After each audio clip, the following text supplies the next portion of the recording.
বাবুরা কই তোমরা কই চলে আসো। এটা কি দেখছো? বাংলাদেশের সেনাবাহিনীর ট্যাঙ্ক ট্যাঙ্ক ট্যাঙ্ক 50 থেকে আনা, ঠিক আছে? এটা রেডি করে রাখছে, এটা তো আমি নেই না যাবো, ঠিক আছে?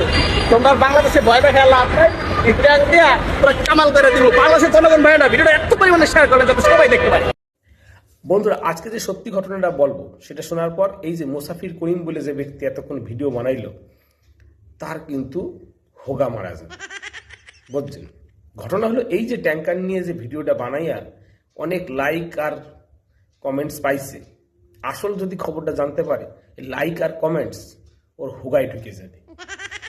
এই যে ট্যাঙ্কারটা এটা হচ্ছে ভারত দিয়ে পাঠানো হয়েছে। প্রমাণ কি? এই দেখছেন একটা লোগো দেওয়া আছে, এখানে হচ্ছে ইন্ডিয়ার লোগো, ইন্ডিয়া দিয়ে পাঠানো হয়েছিল।